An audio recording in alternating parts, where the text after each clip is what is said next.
Chantons notre histoire, qu'il soit anobli par la gloire d'une vaillante promotion. Et si dans l'avenir ton nom vient apparaître, on y joindra peut-être notre grand souvenir. On ira qu'à Saint-Cyr, où tu parus si belle, la promotion nouvelle vient pour t'ensevelir. J'ai décidé de faire Saint-Cyr pour avoir un métier où je pouvais être au contact des hommes, pouvoir former des hommes et pouvoir avoir des responsabilités en tant que femme, et aussi un métier dynamique qui bouge et un métier qui change souvent.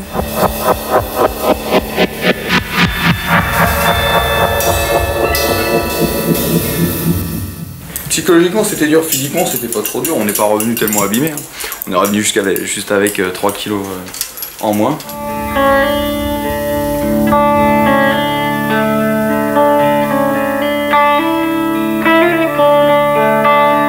En fait l'armée c'est ça, hein. C'est assez simple, défendre son pays, s'entraîner à servir les armes, à servir sous les armes, c'est très simple. Comme idée je veux dire, hein, pas comme technique après, comme enseignement. On se rend compte d'ailleurs que c'est difficile. D'ailleurs quand on regarde les films de guerre à la télé, on voit très bien qu'on croit que la guerre est très facile, et quand on rentre à Couette et qu'on commence à apprendre les premiers, le bas à bas du combat, on se rend compte que finalement faire la guerre c'est pas évident. L'école spéciale militaire de Saint-Cyr, fondée en 1802 par Bonaparte.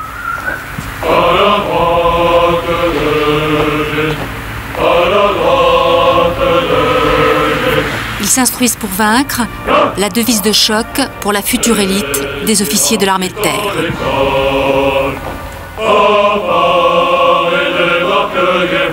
Ici, chacun vide à la mythologie de ses héros des exemples sur la ligne bleue de leurs espérances. Personnellement, j'aime beaucoup le capitaine Stéphane, qui a déjà donné son nom à une promotion il y a quelques années, 4 ans. Et c'était également un résistant qui commandait un maquis dans les Alpes. Et en fait, c'est une personnalité pleine de jeunesse, de panache, avec un côté un peu rebelle que les élèves, nous, on affectionne particulièrement. Le côté rebelle ? Le côté rebelle, oui. Enfin, c'est une rébellion bien comprise, ça se fait toujours dans la discipline, mais il y a un petit rien d'insolence. En fait, pour nous c'est ce qu'on appelle le panache, et qui fait qu'on arrive à faire des choses grandioses tout en donnant l'impression en fait que c'est naturel, qu'on le fait avec beaucoup de plaisir et qu'on aime ça. Bataillon, non! À droite. Droite. Pourquoi avez-vous décidé, vous, d'être militaire? Parce que j'ai envie de voir du pays, de bouger, de servir mon pays, et puis de commander des hommes. Commander des hommes, vous auriez pu les commander dans une entreprise? Ah oui, je pense qu'on peut aussi commander dans une entreprise, mais les relations ne sont pas forcément les mêmes, puisque les militaires sont 24 heures sur 24 avec leurs hommes. Il y a des relations peut-être plus fortes qui se lient entre un officier et ses hommes.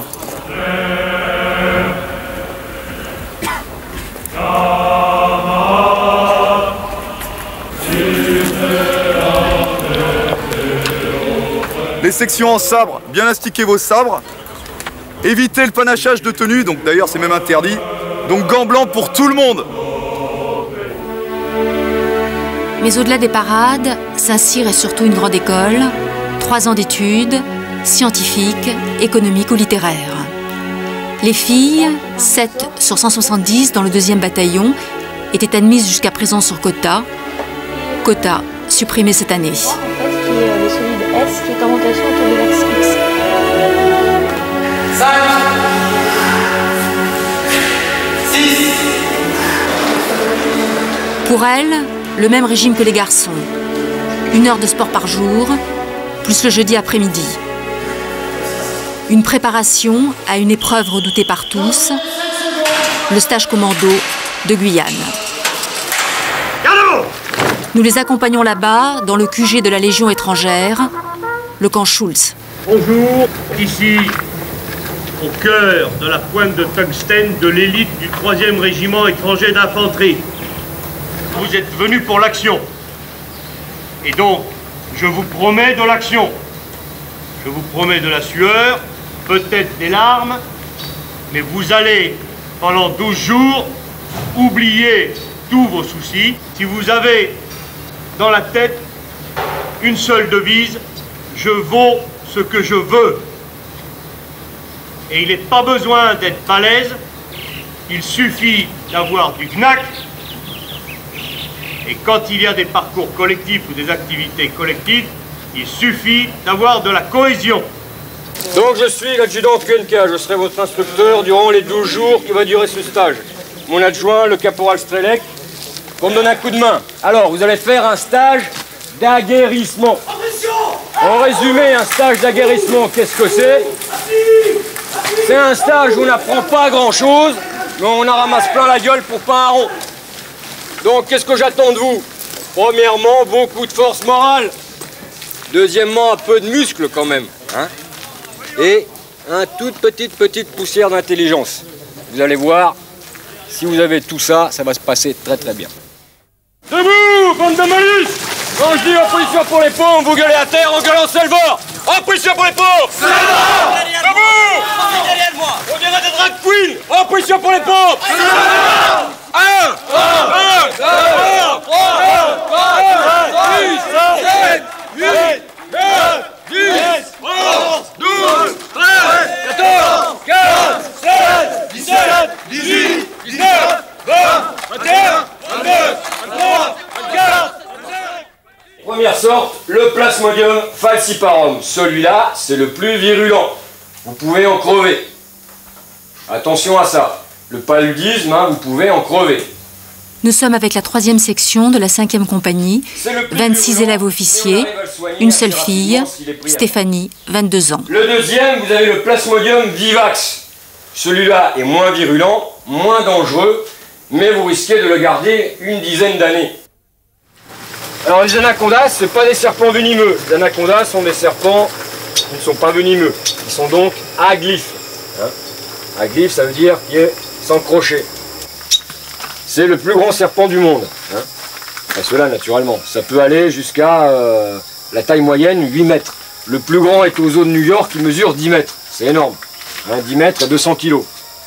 Ils n'ont pour la plupart jamais quitté l'Europe, mais leur première matinée ici leur donne un avant-goût d'une des régions les plus inhospitalières de la planète. Ils sont encadrés par l'adjudant Kuenka, un amoureux des serpents, 15 ans de légion. Côté pratique, le caporal Strelec assure. Un Croate qui a combattu dans l'ex-Yougoslavie avant de s'engager dans la Légion, il y a 3 ans. Ok, voilà une anaconda. Hein. Elle est jolie, elle est un peu énervée parce qu'elle a mangé il n'y a pas longtemps. Ok? Mais non, comment on va la faire? Comment on va la attraper? On va l'attraper par derrière, ok?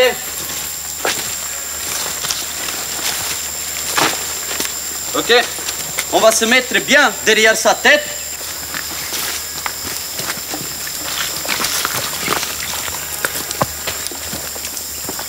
Voilà. On va le faire attraper derrière sa tête. Hein. Comme ça, derrière le cou, on ne pense pas avec 2 doigts. Ok?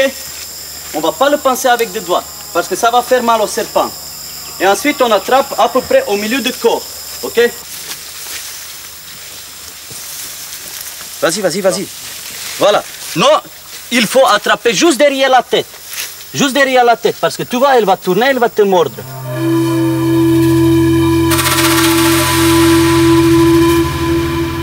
Tout le monde doit y passer. Un premier exercice pour tester leur sang-froid.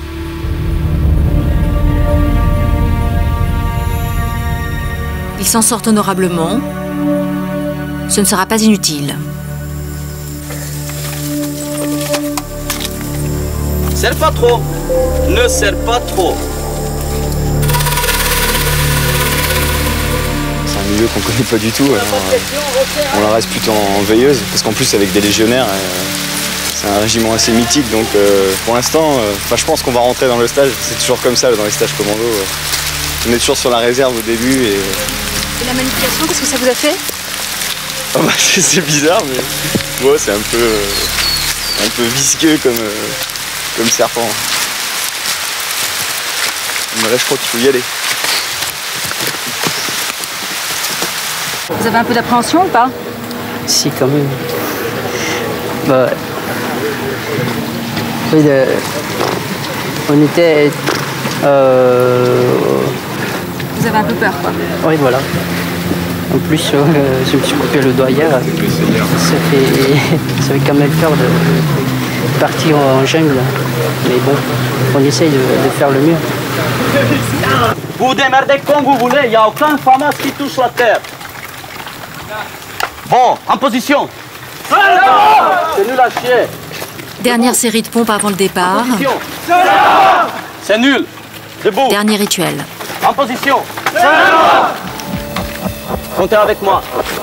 1, 2, 3, 4, 5, 6, 7, 8. Nous sommes à 200 km de Cayenne, sur la crique de la Proague. C'est dans cette jungle que les légionnaires forment les stagiaires de Saint-Cyr, mais aussi les forces spéciales et des armées étrangères. Les Américains ne viennent plus, trop dur, dit-on ici. Leur moyenne d'âge, 23 ans. Un élève officier sur 4 a des parents dans l'armée. Dans cette section, la moitié vient de lycée militaire, le Prytanée, la Flèche, Saint-Cyr-l'École, les Corniches, comme on dit à Saint-Cyr, la moitié du monde civil.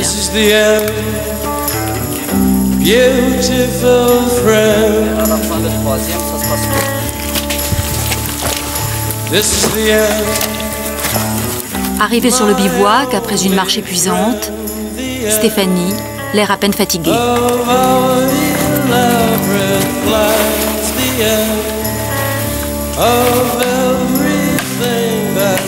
Installation des hamacs, montée et démontée tous les matins. Ah, on suit, quoi. Et ce qui fait le plus peur, je pense, c'est les maladies. Maladies qu'on risque de choper. C'est traître, quoi. Vous avez l'impression de ressembler aux garçons de votre âge? Bah, franchement, non. Enfin, ça dépend. Ici, on est tous en groupe, donc on se ressemble à peu près tous. Et quand je rentre chez moi, je suis plus à Côte-Quidan. Je suis avec des amis qui font d'autres études. Hein? C'est une faculté d'adaptation. La Brufeu, il est là. Savoir s'adapter aux gens avec qui on est.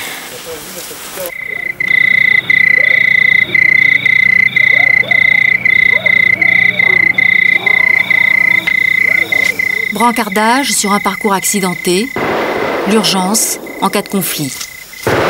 Au loin, une autre section s'exerce au tir. La tension est forte et les deux instructeurs font de cet exercice une véritable épreuve.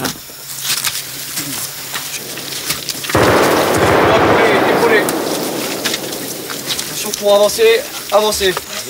Chaque geste doit être parfaitement exécuté. Avec deux autres élèves, Stéphanie est volontaire pour une opération pendant laquelle les Saint-Cyriens se feront pour la première fois sérieusement malmenés par les légionnaires. Le trou, là.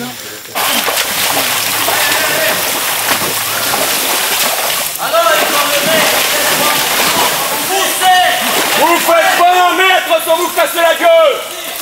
Vous avez rien dans le bide. Vous êtes nuls à chier. Ouais, ça va. Allez. Allez. Vous commencez à gonfler là, hein? Tirez-le. Poussez à l'arrière. Allez. Poussez à l'arrière. Attends, il y a une... ça avance ou quoi? Reculez. Reculez. Soulevez, reculez. Allez, là-haut. Allez, faut le lever. Alors, faites quelque chose. Reculez un peu, vous dépassez le corps. C'est bon, ça passe. Soulevez. Ouais, c'est bon. Allez. Le caporal, il a fait un coup pour rien ou quoi? C'est quoi ce tas de merde? Allez, pour lever. Allez, avant, placez-vous. Il faut leur mettre sous les épaules. Oh, arrêtez de pleurer. On y va.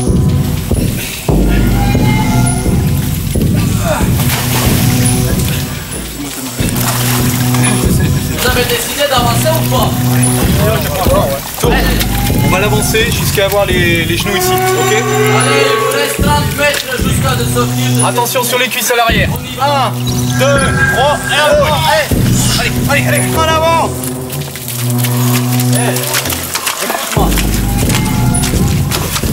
Ils ont mis 2 heures de plus qu'il n'en faut pour franchir les obstacles. L'épreuve est un échec. Allez, on y va. Stop. Attention! Putain, lâchez pas comme ça. Allez, posez tout. Pour moi, ça va, c'est pour eux que c'était dur. Bon. Moi, c'est allé. Ce brancard est bien. C'est bon, en garde de première classe, ça. Il est mieux que les C'est pour les autres, voyages quoi. d'affaires.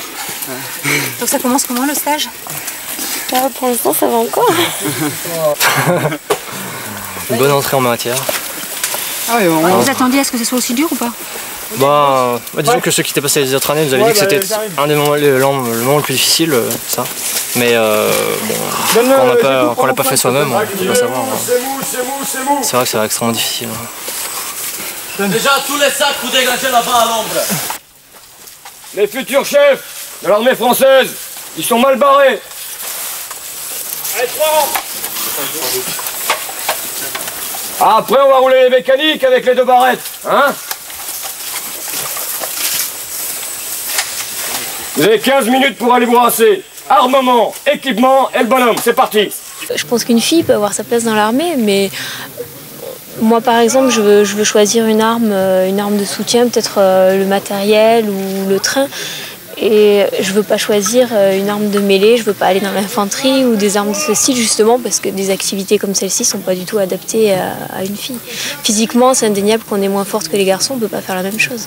Est-ce que vous seriez prête à tuer? C'est une question difficile, je pense pas qu'on puisse y répondre comme ça sans être devant le fait d'accompli, en fait. Je pense que si ma vie était en danger ou si celle de ma famille ou de mes hommes était en danger, je pense que j'arriverais à tuer, oui. Vous pourriez le faire pour défendre la patrie? Oui, je pense. Est-ce que vous épouseriez une femme militaire? Non, parce qu'une femme militaire, c'est plus une femme dans sa tête. Vous croyez ça? Vous pourriez demander ça à Stéphanie, elle serait pas d'accord? Non, elle serait pas d'accord, mais on voit bien dans la vie civile comment elle se comporte. Enfin, je veux dire, elle est pas... C'est pas... c'est plus une femme, quoi. Et puis dans sa tête, le fait qu'elle puisse suivre les mêmes trucs que nous, ramper dans la boue, donner des ordres, etc. Pour moi, c'est plus une femme, ça. Une femme, elle doit garder toute sa féminité, sa fragilité, sa douceur, sa tendresse, etc. Alors que là, ça fait des gens qui sont durs. Parce que, évidemment, tout ça, le but de tout ça, c'est de nous endurcir moralement. Et une femme, elle n'a pas besoin de ça. Si elle en a besoin, c'est pour faire un métier qui serait celui de militaire. Mais donc, il y a incompatibilité, là. Vous voyez ce que je veux dire? Après, une femme, vous voyez, une femme militaire qui va élever des enfants. Elle va être très dure avec ses enfants, etc. Elle va en faire des vraies bêtes de guerre, ces mômes, que c'est pas possible.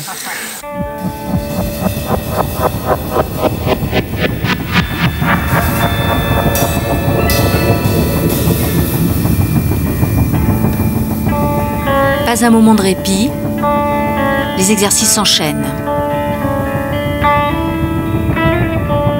Lâcher d'hommes sur la Proag.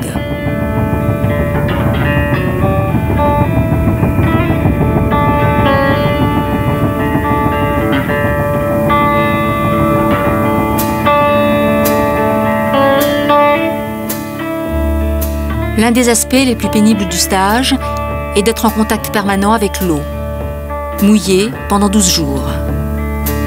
Un contraste avec les amphis surchauffés qu'ils connaissent toute l'année. Une mise en situation qui peut servir en cas de guerre. This is the end, beautiful friend.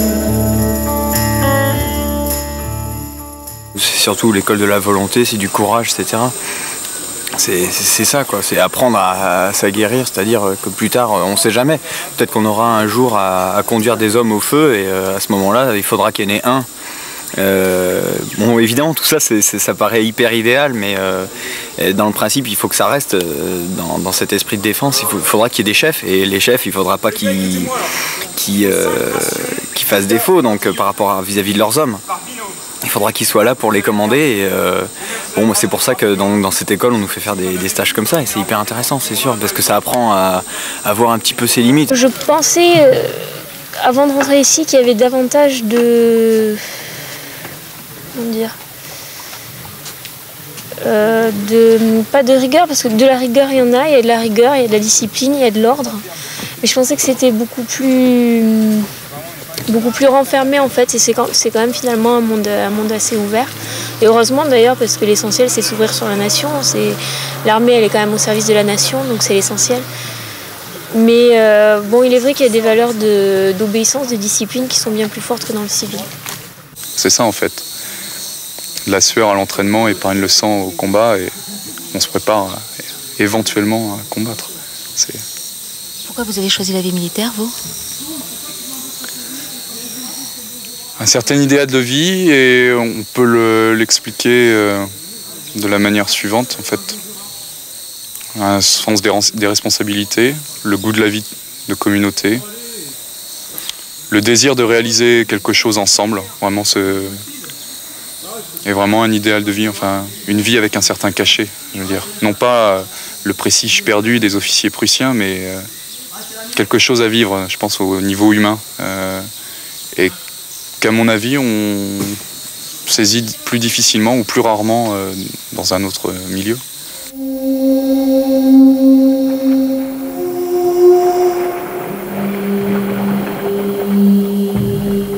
Stéphanie aime les enfants, le rock et son petit ami, un civil.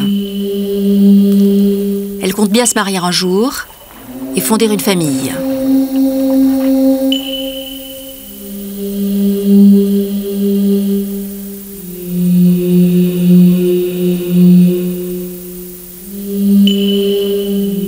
Mélange de féminité et de volonté, maths sup et maths spé avant d'intégrer Saint-Cyr. Ses parents ne sont pas militaires, ils sont fiers d'elle. Vous regrettez d'avoir choisi Saint-Cyr quand vous faites ça? Non, là, ça me plaît bien en fait.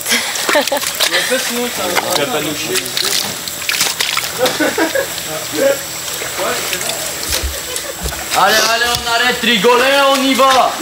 Il vous reste pas beaucoup de temps pour franchir le dernier obstacle. Là, on fait des trucs extrêmement difficiles en étant toujours dans la boue, ça c'est gris. Puis ça nous fait découvrir aussi un autre milieu, différent de la Bretagne. Ce qui compte, c'est le physique ou le moral? Les deux. Il faut dès le départ, il faut déjà avoir un bon physique. C'est obligé, parce que pour passer des obstacles tels que celui-là, il faut avoir un bon entraînement physique. Mais après, il y a le moral aussi qui joue énormément. Faites constamment sous la pluie, constamment souvent mis sous pression, il faut avoir un bon moral forcément. Vous avez l'impression que vous êtes investi d'une mission? Oui, bien sûr. La mission, c'est défendre la France. Attention à ta tête. Ouais, c'est bon, tu traces. Faut que tu mettes tes pieds à plat. Mets tes pieds à plat. Voilà. Allez, ça grimpe là. Parcours d'obstacles, la dernière épreuve avant la plus difficile, la survie. Tes pieds à plat sur le machin, tu fais bien la tête. Toujours le souci de les habituer aux situations extrêmes. Ta tête là, t'as entendu? Le suivant, c'est parti, le suivant. Je dirais qu'au-delà de l'endurcissement personnel, enfin celui du soldat normal, enfin, en tant que futur chef, on apprend à appréhender les situations difficiles et le commandement dans des situations d'exception. Ça, c'est, je dirais, le caractère le plus vibrant du stage. Qu'est-ce qui compte là, le plus, le physique ou le moral? Le moral, bien sûr. Physique, c'est rien, c'est une enveloppe. Stéphanie n'abandonne pas. Aucune fille des autres sections non plus, contrairement aux années précédentes où elle n'avait pas tenu plus de 4 jours. Attendez,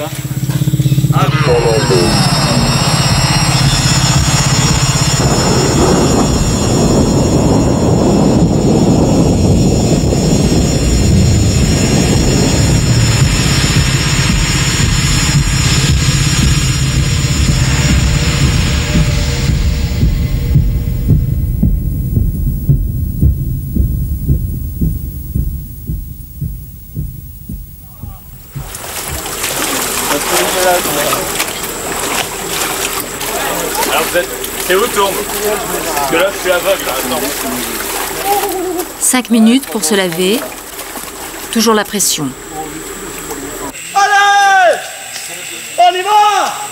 Sinon, allez, jusqu'au bout! Les élèves commencent à être épuisés. Allez, la dernière!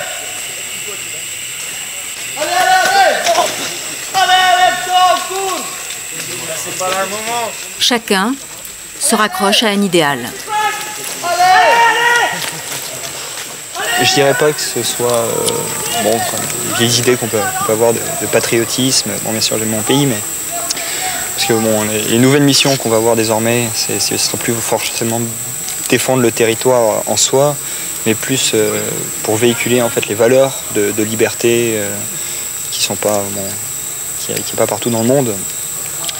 Et donc qu'on fait dans le cadre de l'ONU, donc dans le cadre de missions onusiennes. Et je pense qu'il y a beaucoup de travail. Il va y avoir beaucoup de travail à ce niveau-là dans les prochaines années. Et donc c'est ça qui m'a attiré. Et puis bon, l'aventure aussi, parce que je pense qu'il y a encore possibilité de vivre de belles aventures dans l'armée.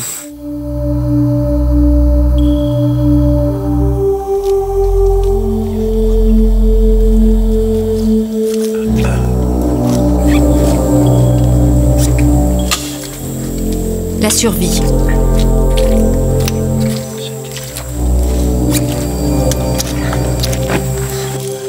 D'abord, la simulation d'une situation qu'ils pourront connaître plus tard. Prisonniers. C'est très utile. J'ai rien à dire. Toutes leurs affaires sont confisquées.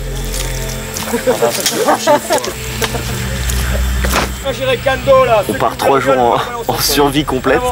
Ça veut dire qu'on est en autonomie totale. Donc on n'a même pas de ficelle, rien. On doit se débrouiller pour monter au hamac et tout pour dormir dans la forêt, quoi.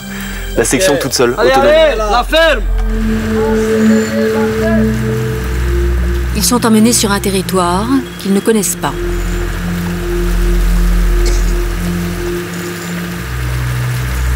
Et les gars, là-bas, il y a des ballons qui sont pas contents. Voilà. Arrêtez de bouger. L'adjudant les livre à eux-mêmes, sans nourriture, un seul fusil de chasse, 3 briquets pour tous, une boussole pour 2. Pour nous, interdiction de les accompagner. Ils sont ici pour se renforcer, surtout psychologiquement. Ils n'ont pas l'habitude. Hein, c'est une matière première qui est riche, qui est délicate. Donc à Kouadkidan, ils ne sont pas malmenés, ils ne sont pas maltraités comme ils le sont ici. Et vous suivez une pédagogie bien précise? Pour eux? Oui. Pas spécialement, non. Il faut les pousser jusqu'à la limite là, pour essayer de les faire sortir un peu de leur gond. Hein. Vous y arrivez? Quelquefois, on y arrive plus qu'on ne le voudrait. C'est-à-dire? C'est-à-dire qu'il y a des gens qui craquent. Et donc, à partir de ce moment-là, s'ils craquent comme ça, dans une situation qui est une situation de paix, avec un scénario qui est un scénario tout monté, ben, qu'est-ce qui pourrait se passer s'ils étaient en situation de crise dans un pays en guerre? Allez, fais-moi voir ton Katouri, là. J'espère Katouri, là. Beurre, caca. Hein? On a ramené le poisson avec. Le poisson que vous avez pêché, il est où? Dans nos ventres, on l'a dit là. J'ai dit de me garder les têtes. On les a faites pour appâter. La tête. Bien sûr, pas de problème. Tout va bien pour le moment. Après 3 jours de survie, l'inspection du camp. Ils ont confectionné eux-mêmes pièges et abris. Allez, tout le groupe ici. Groupe 2, là, tout le monde ici. Moi, je trouvais ça... C'est tout au ralenti. Ouais. Petit à petit, au fur et à mesure des heures, le moindre effort devenait monter un truc. C'est pour ça que dès la première matinée, dès la première journée, on a essayé de faire le plus de choses parce que on commençait à vraiment être faible et là, faudrait pas nous demander de partir à la guerre. Dans l'ensemble de la section, ça s'est bien passé. Il n'y a pas eu d'engueulade, il n'y a pas eu de grosses crises, etc. Tout le monde a été hyper compréhensif avec tout le monde, donc ça allait, quoi. Et il y a une femme parmi vous. Vous l'aidez ou vous la laissez se débrouiller toute seule? On fait partie de la section, donc comme tout le monde, donc on l'aide, bien évidemment, on s'entraide tous. Donc là, il n'y a pas de... pas trop mal sorti, parce qu'on pensait vraiment pas qu'elle allait terminer. Franchement, enfin, là je découvre la vie de toute la section, mais on est un peu tous impressionnés quand même, ça c'est clair. C'était plus dur que le début du stage. Et où avez-vous dormi? En fait, on était autour du feu parce qu'il fait pas très chaud et la nuit, on était tous entassés autour du feu, on dormait comme on pouvait. Mais vous avez tenu quand même. Oui, il fallait bien, mais c'est quand même très dur. Et encore, on savait qu'on allait, que ça terminait au bout de 3 jours, quoi. C'est complètement différent que quelqu'un qui essaie véritablement de survivre et qui est naufragé, qui ne sait pas quand est-ce qu'il va rentrer. Nous, on savait très bien qu'au bout de 3 jours, c'était terminé, mais malgré tout, c'était vraiment très dur. La survie, pour vous, c'est nul. Nul, nul, nul. Pourquoi c'est nul? Pourquoi c'est nul? Parce qu'on vous a largué tout seul. Plus de chef, capitaine pas là, plus de chef de section pour commander. Hein? Plus personne, donc qu'est-ce qu'on fait? On se laisse mourir. Le bas blesse, c'est quand même, vous êtes des futurs chefs. Hein? Donc, ok, que ça, un comportement comme ça vienne de soldats de deuxième pompe, là, langue d'âme, là, parce qu'ils sont pas commandés, d'accord? Mais vous, quand même, vous êtes des futurs chefs de section. Hein? Là, il faut vous prendre en main et dire, ok, le chef de section n'est pas là, on n'a pas de chef de groupe, eh ben, on va se prendre en main nous-mêmes. Et ça n'a pas été fait. Ça n'a pas été fait. C'est pas trop grave, c'est pas la peine de vous faire des nœuds au cerveau. Vous avez encore 1 an d'école à Couette-Quidan, non, c'est pas ça? Plus 1 an, en gros, en application. Hein? C'est ça? Oui, mon avis. Vous commencerez à apprendre votre métier là. Si au bout des 2 ans, vous n'avez toujours pas réussi, vous êtes au même stade que vous êtes aujourd'hui, eh ben, vous n'aurez plus qu'à vous reposer sur votre sous-officier adjoint et vos 3 chefs de groupe, hein, qui eux connaissent leur métier. Ok? Aucun n'a craqué. Les meilleurs choisiront les troupes de marine, les paras, la Légion. L'élève officier Stéphanie Loubersac a tenu, comme les autres.